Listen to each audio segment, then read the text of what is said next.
tokoma lelo na yango tokosenga ndembo ya bato banso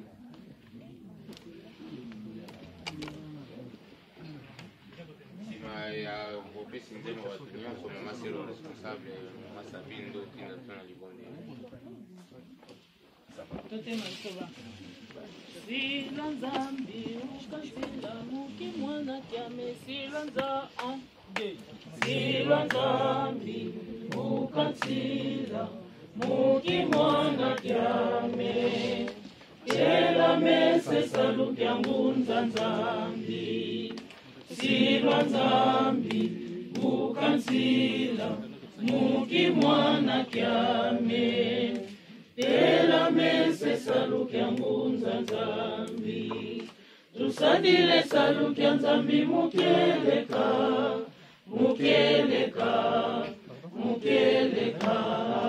tusadile saluki ya nzambi mukeleka enza ya mbika bangi twavuluka tokondela kubwa ya tata pe ya mwana hapa ya tata mwenye sana mtoto kutondi kabela shikana na mkono kwa komi na tango yo to tata papa na ko na mariage ya bala na yo ni batali awa na sika oyo tata nzambe solo ete mariage yo moto salaki yango na satan ko na mariage ndeko ko bela yo tango yesu ozala kati na biso bano ba yeli boso no tata nzambe ki mo ko ba bango yo yebi ndenge oyo yokomisela kibango ya mwana bango baye komipesa epai na yo tata zala na biso nyonso tozali awa ete bandela programme oyo ezala na maboko no pesuka nango ezala na maboko na yo kimia na bolingo no tosengi umela libela kati na biso na kombo ya tata pe ya mwana pe ya tata molimo mosantu tokosengela na maso amen na kombo tata mwana pe tata molimo mosantu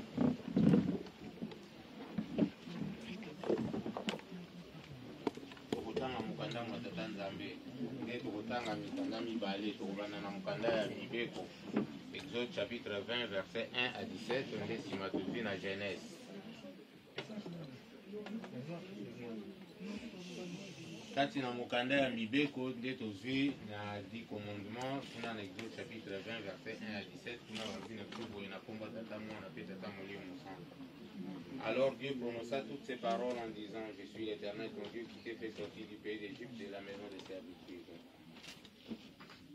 Il n'y aura pas d'autre Dieu devant ma face, et tu ne te feras point d'image taillée, ni de représentation quelconque de choses qui sont en haut dans les cieux, qui sont en bas sur la terre, et qui sont dans les eaux plus bas que la terre.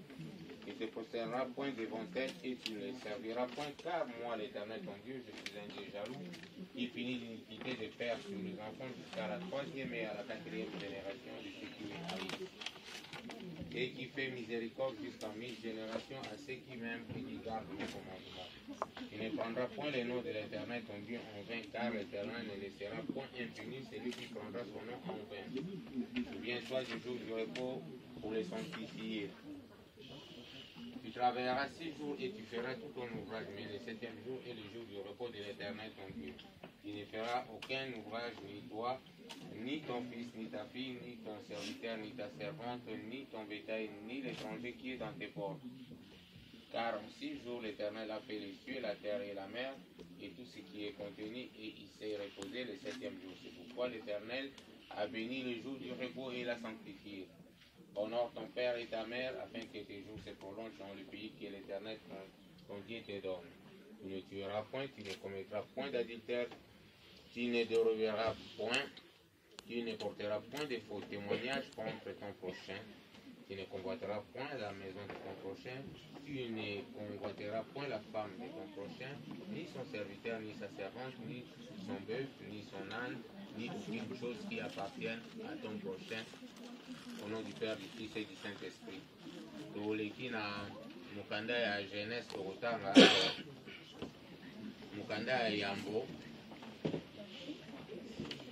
Na Genèse tozwi chapitre 2 verset 18 à 24. Genèse chapitre 2 verset 18 à 24 kuna balobi na biso boye na kombo tata mwana pe tata molimo mosantu. L'Éternel Dieu dit, il n'est pas bon que l'homme soit seul. Je lui ferai une aide semblable à lui. L'Éternel Dieu forma de la terre tous les animaux des champs et tous les oiseaux du ciel, et il les fit venir vers l'homme.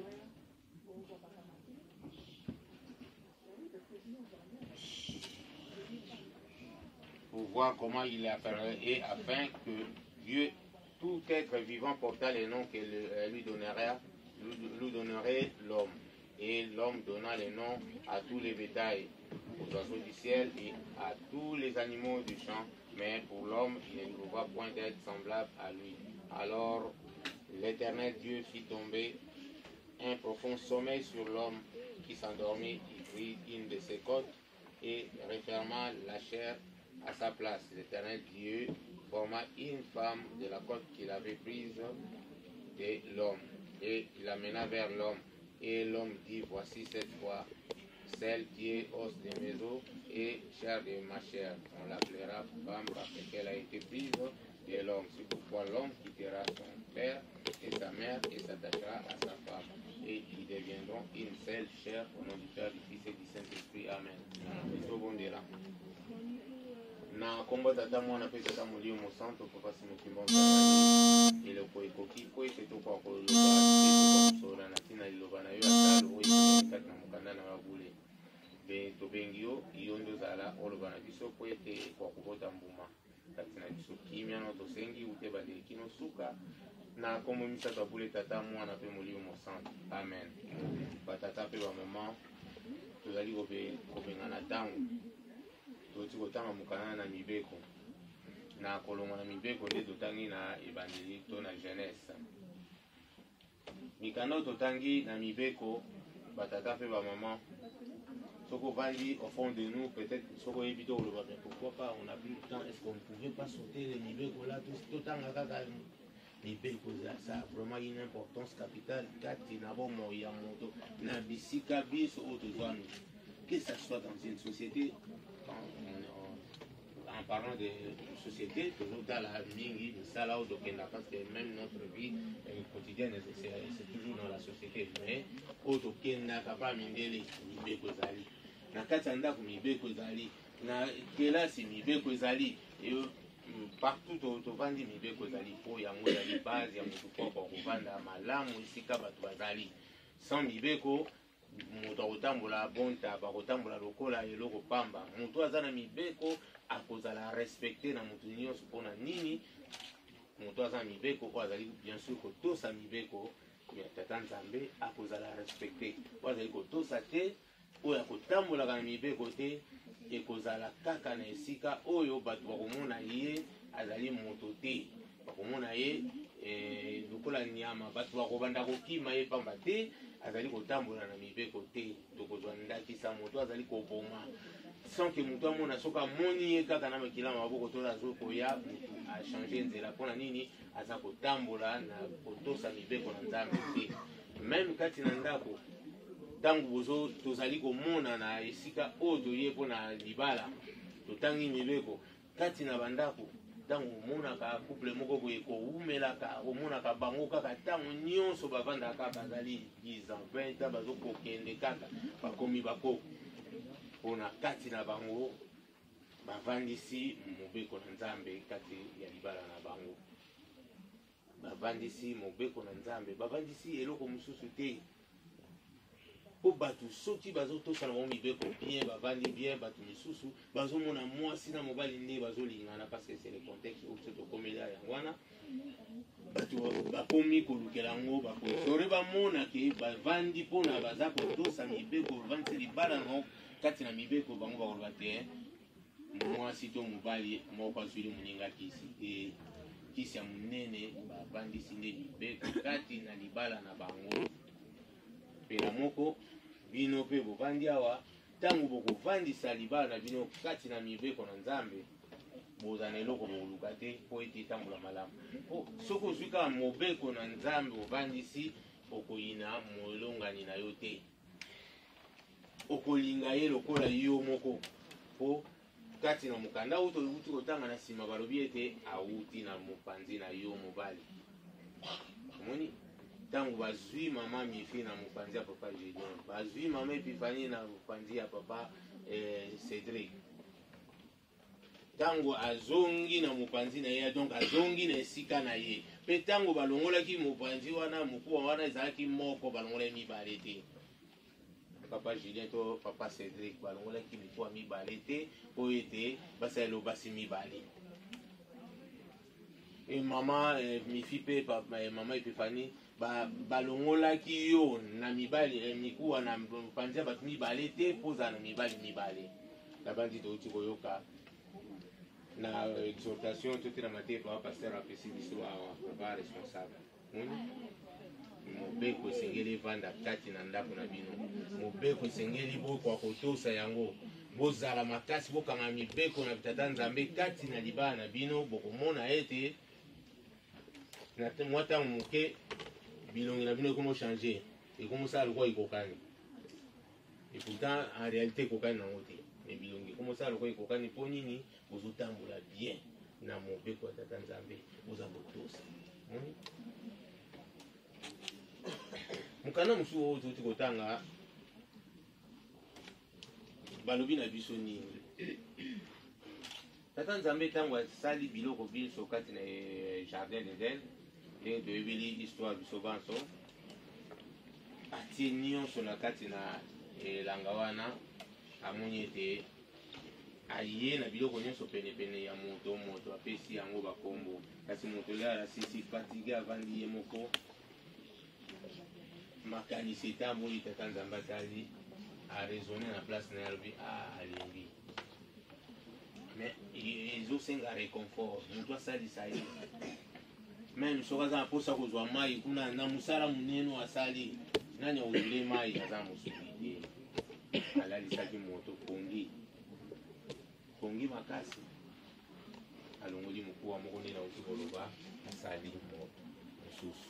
Ntango asali moto wana alamusi tata, aye na moto wana mpe tata azali tellement ke tata azalaki na molimo makasi, tata mbala moko alobi oyo mokuwa na nga mosusu na nga kobengama mwasi po awuti na lupanzi na nga. Nani ayebisaki ye?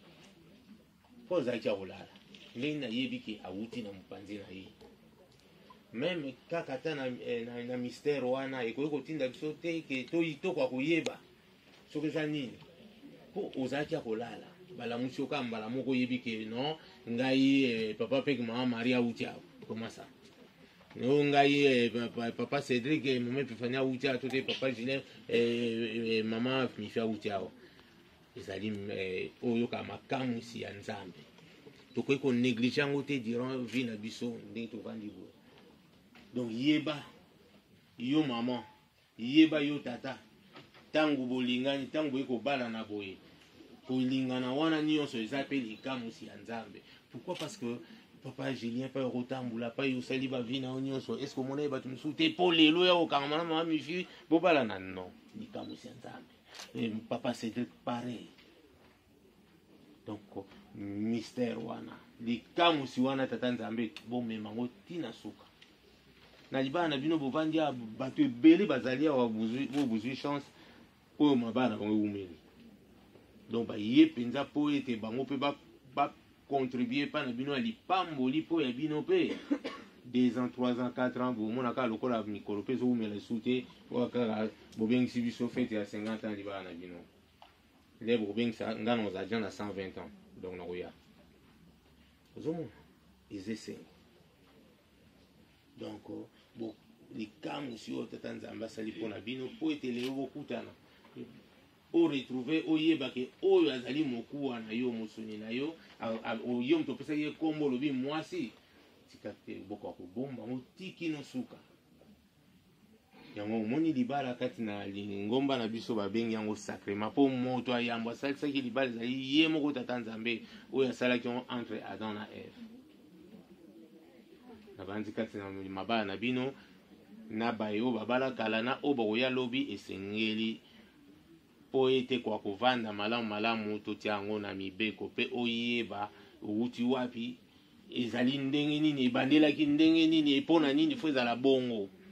tata nzambe mutalingaki bongo ezalila bongo na kombo tata mwana pe tata molimo mosanto amen Amen. totelema bapapa pe bamama tokwa kobombela. Prions notre Père qui est au ciel, que ton nom soit sanctifié, que ton règne vienne, que ta volonté soit faite sur la terre comme au ciel. Donne-nous aujourd'hui notre pain de séjour, pardonne nos offenses comme nous pardonnons à ceux qui nous ont offensés, ne nous soumets pas à la tentation, mais délivre-nous du mal, car c'est à toi qu'appartient dans tous les siècles le règne, la puissance et la gloire au siècle des siècles. Amen. Nous singons. Unsi lwanzambi ulungane unsi ade unsi lwanzambi ulungane unzambi kevunangako unsi lwanzambi